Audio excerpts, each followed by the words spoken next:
It's full summer here in Italy, and it is really, really hot. And one of the problems about living in a castle is that you can't have air conditioning. I mean, just look, these rooms are far too big that you can't even put air conditioning anywhere here. So, in order to keep cool, what I learned was something that I had in Brazil. I had to do in Brazil because I was raised in Brazil. And that is to close the shutters during the day and the windows, and then in the afternoon, you open them up again so you can have the cool air, which is exactly what I'm going to be doing.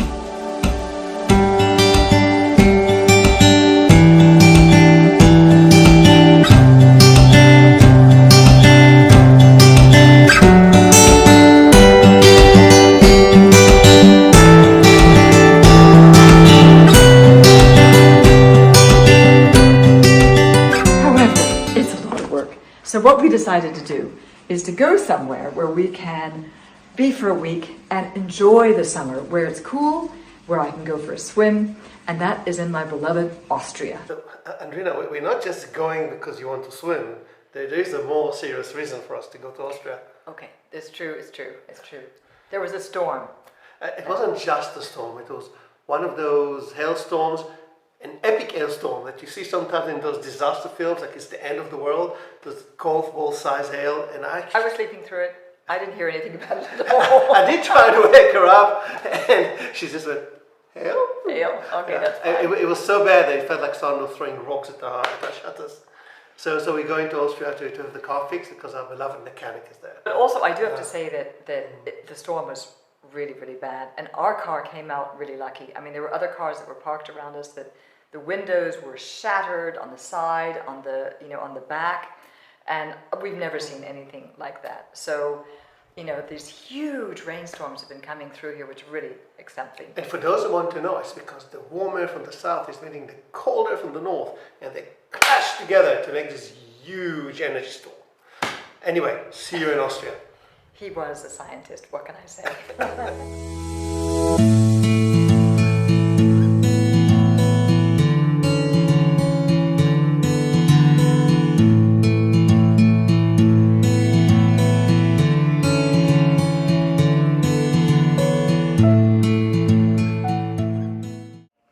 Both Friuli and the Salzkammergut used to be part of the Austro-Hungarian Empire, which is why it's also familiar to me. I used to live in Austria 3 different times, and also in Italy. It's a world of Heidi-like chalets and lakes that are so clean that you can drink the water. And the heat, which was so oppressive in Italy, only makes it more enticing. And it's about 7:30 in the morning, and I'm going to go for a long swim in the Attersee Lake, which is one of the most beautiful lakes I found in the whole area. If you know Gustav Klimt, the artist and the Kiss, he used to spend his summer times here, and you can see that in some of his paintings, he loved the color of this lake because it's aquamarine, and it would change instantly from a blue to a green to a silver to a gray.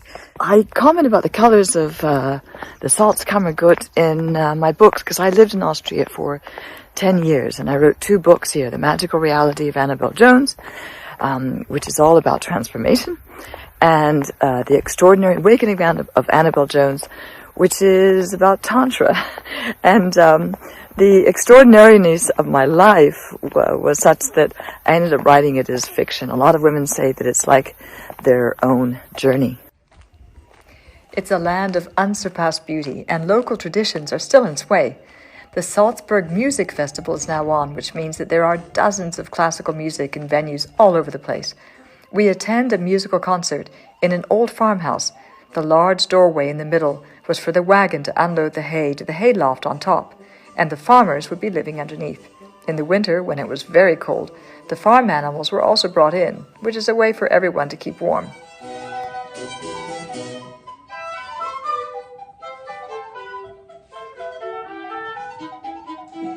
And during the concert, I loved watching a little girl the parents wisely placed on the floor so that she could play until the music was finished. Time seems to go at a different pace here. The past is important to Austrians, and they make big business from it. We spent a day in Salzburg so that Eric could enjoy an ice cafe.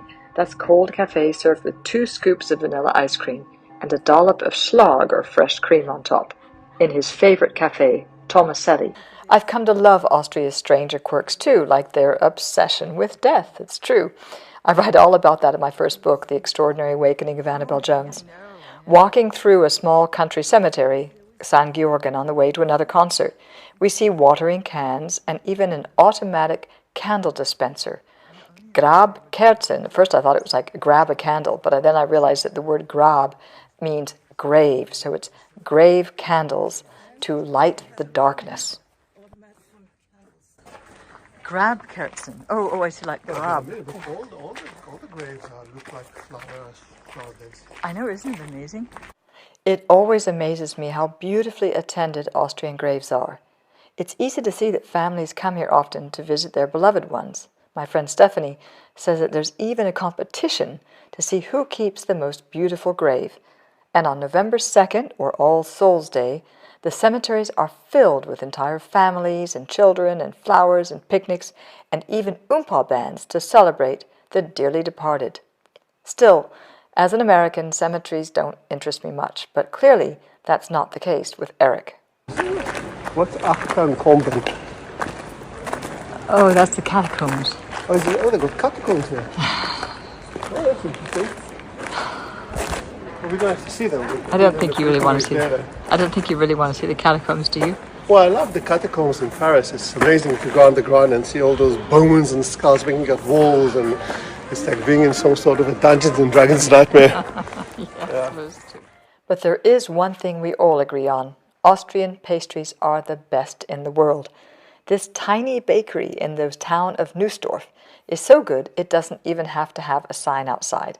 But for those in the know, they can order anything they want, such as these Mondflessel, which are slightly sweet and fabulously delicious poppy seed buns.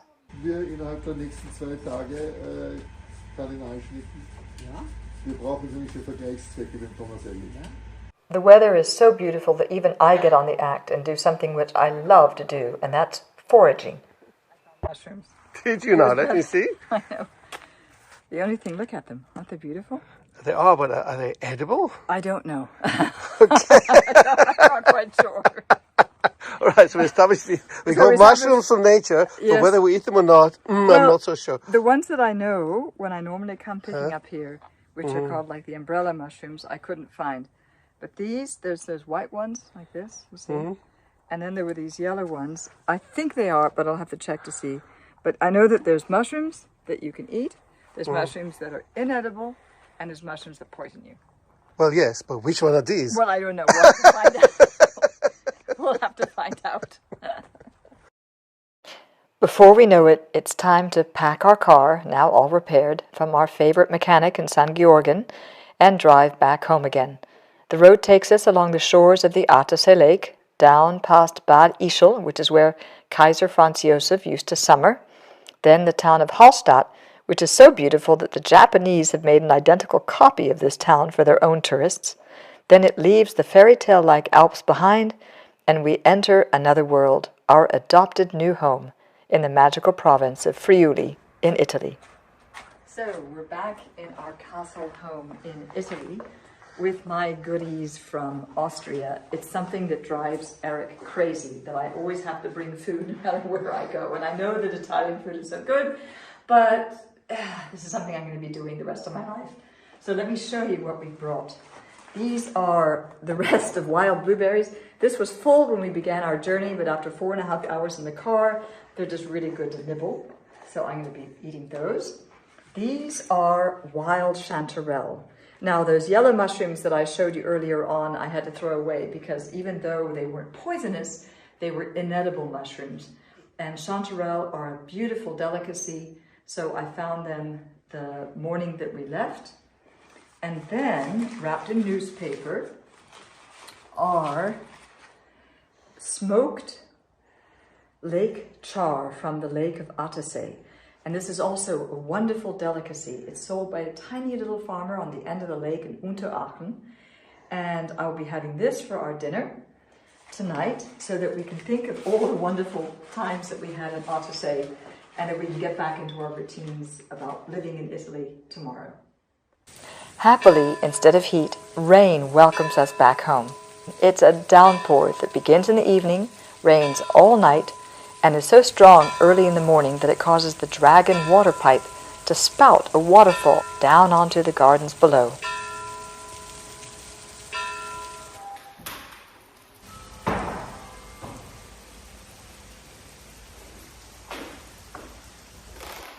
So, we're back in our castle, and I'm doing my routine of yoga, and it's pouring with rain, which means that that really hot heat has broken, and we can get back to work again.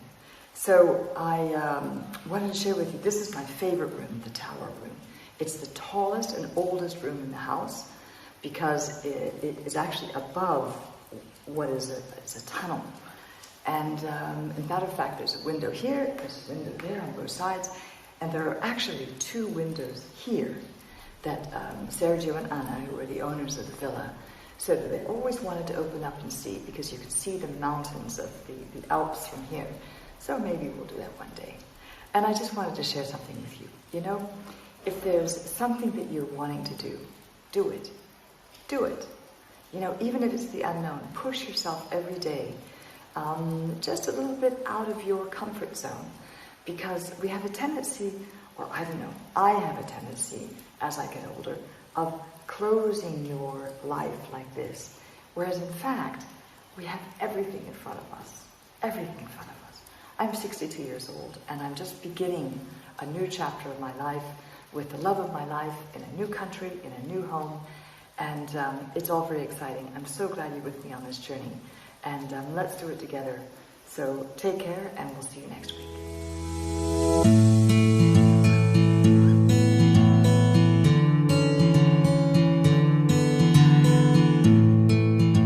And if you enjoyed this episode, subscribe to my channel and press the like button. I love all of your comments. They inspire me to share more videos on how to start afresh and enjoy a new way of being with yourself and with the world around you that makes life fun and meaningful at the same time. And thanks for watching.